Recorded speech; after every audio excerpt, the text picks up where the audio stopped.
Hi all, welcome to home and me.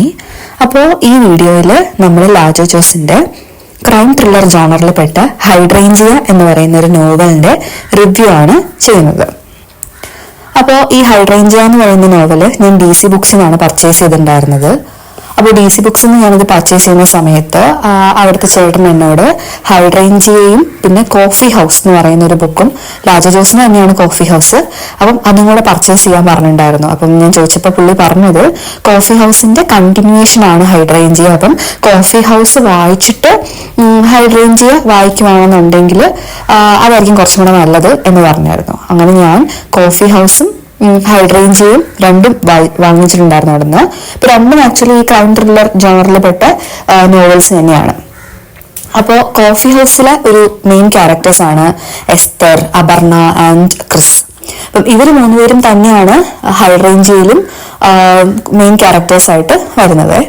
അപ്പം coffee ഹൗസിൽ ശരിക്കും പറഞ്ഞു കഴിഞ്ഞാല് എസ്തർ ഒരു പത്രപ്രവർത്തകയായിട്ടാണ് വർക്ക് ചെയ്യുന്നത്. കൂടെ വർക്ക് ചെയ്യുന്ന ആളാണ് അപർണ. ക്രിസ് ഒരു പോലീസ് ഉദ്യോഗസ്ഥനാണ്. അപ്പോൾ ഒരു കോഫി ഹൗസിൽ ഒരു മർഡർ നടക്കുകയും അതിന്റെ ഭാഗമായിട്ട് നടക്കുന്ന അന്വേഷണവും എസ്തർ അതിൽ അന്വേഷണത്തിൽ ഇൻവോൾവ് ആവേണ്ടി വരുന്നതും അതിന്റെ ഭാഗമായിട്ട് എസ്തർ ആ പത്രപ്രവർത്തനം ജോലി പൂർണ്ണമായിട്ടും അവസാനിപ്പിക്കുകയും പിന്നെ ഇങ്ങനെ ഒരു അന്വേഷണത്തിന്റെ ആ മേഖലയിലേക്ക് കടന്നു വരികയും ചെയ്യുന്ന, സക്സസ്ഫുൾ ആയിട്ട് എന്നിട്ട് ആളെ കണ്ടുപിടിക്കുകയും ചെയ്യുന്ന ഒരു സ്റ്റോറിയാണ് ശരിക്കും കോഫി ഹൗസ് എന്ന് പറയുന്നത്. ഈ നല്ലൊരു എക്സ്പീരിയൻസ് ആണ് കോഫി ഹൗസ് വായിച്ചപ്പോൾ കിട്ടിയത്. പക്ഷെ എനിക്ക് അതിനെക്കാട്ടിലും കൂടുതൽ ഹൈഡ്രേഞ്ചിയാണ് കുറച്ചും കൂടി ഇഷ്ടപ്പെട്ടത്. അപ്പം ഈ മൂന്ന് ക്യാരക്ടേഴ്സ്, അതായത് നമ്മുടെ എസ്തറും അപർണയും ക്രിസും, ഇവരുടെ മൂന്നുപേരുടെയും ഒരു ക്യാരക്ടർ ബിൽഡ് ചെയ്ത് വെച്ചിരിക്കുന്നത് ശരിക്കും കോഫി ഹൗസിലാണ്. അതിന്റെ ഒരു ഈ മൂന്ന് ക്യാരക്ടേഴ്സും തന്നെയാണല്ലോ പിന്നെ ഹൈഡ്രേഞ്ചിയിലും വരുന്നത്.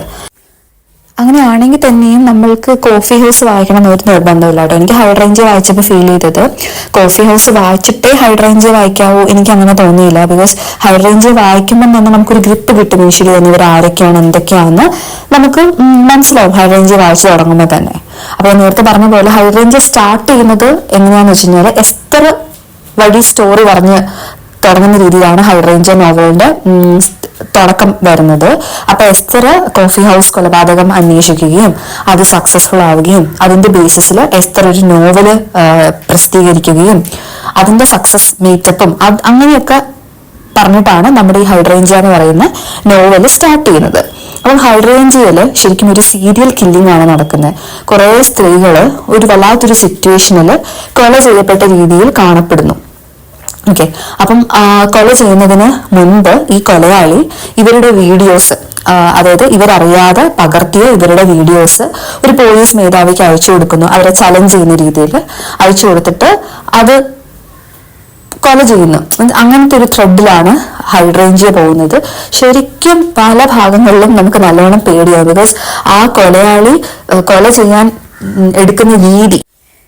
അപ്പോൾ മൊത്തത്തിൽ പറയാന്നുണ്ടെങ്കിൽ എനിക്ക് ഹൈഡ്രേഞ്ചിയ വളരെ നല്ലൊരു റീഡിങ് എക്സ്പീരിയൻസ് ആയിട്ടാണ് കേട്ടോ ഫീൽ ചെയ്തത്. കാരണം ഞാൻ ഈ ക്രൈം ത്രില്ലർ കാറ്റഗറി ഒരുപാട് ഇഷ്ടപ്പെടുന്ന ഒരാളാണ്. അപ്പം ഞാൻ ശരിക്കും ഇതുവരെ വായിച്ചിട്ടുള്ള ബുക്സിൽ കൂടുതലും ഈ ക്രൈം ത്രില്ലർ കാറ്റഗറിയിൽ പെട്ട ബുക്സാണ്. അപ്പൊ അതിൽ ഹൈഡ്രേഞ്ചിയ എനിക്ക് നല്ലൊരു എക്സ്പീരിയൻസ് ആയിട്ട് ഫീൽ ചെയ്തു. അതെന്താണോ ഉദ്ദേശിച്ചത് അതതിന് ചെയ്യാൻ പറ്റിയിട്ടുണ്ട്. ആ ബുക്കിൽ ലാജോ ജോസ് എന്താണോ ഉദ്ദേശിക്കുന്നത്, ഭീതിയാണെങ്കിൽ ഭീതി, പിന്നെ എന്താ പറയണ്ട ഒരു അന്വേഷണ രീതിയാണെങ്കിൽ അങ്ങനെ, പിന്നെ ആരാണ് ഇത് ചെയ്തത് എന്ന് അറിയാനുള്ള നമ്മുടെ ഒരു ആകാംക്ഷ ഉണ്ടാവുമല്ലോ, അത് ബിൽഡ് ചെയ്തെടുക്കുന്ന കാര്യത്തിലും അങ്ങനെ, പിന്നെ ഈ കൊല ചെയ്യുന്ന രീതി, ഇതെല്ലാം നമ്മളെ വേണ്ട രീതിയിൽ നല്ല രീതിയിൽ പേടിപ്പിക്കുന്ന കാര്യങ്ങളൊക്കെ തന്നെയായിരുന്നു. അതുകൊണ്ട് നല്ല എൻഗേജിങ് ആയിട്ട് തന്നെയാണ് ശരിക്കും ഫീൽ ചെയ്തത്. അതിന് ടോട്ടൽ ഒരു നല്ല എക്സ്പീരിയൻസ് ആയിട്ട് തന്നെയാണ് ഫീൽ ചെയ്തത്. അപ്പം ഈ ബുക്സ് നിങ്ങൾ വായിച്ചിട്ടുണ്ടോ, പിന്നെ വായിച്ചെങ്കിൽ നിങ്ങൾക്ക് എന്താ ഫീൽ ചെയ്തത്, അങ്ങനെയുള്ള കാര്യങ്ങളൊക്കെ കമന്റ് ചെയ്ത് അറിയിക്കണേ. ഈ വീഡിയോ ഇഷ്ടമായിട്ടുണ്ടെങ്കിൽ എന്തായാലും സബ്സ്ക്രൈബ് ചെയ്യണം കേട്ടോ.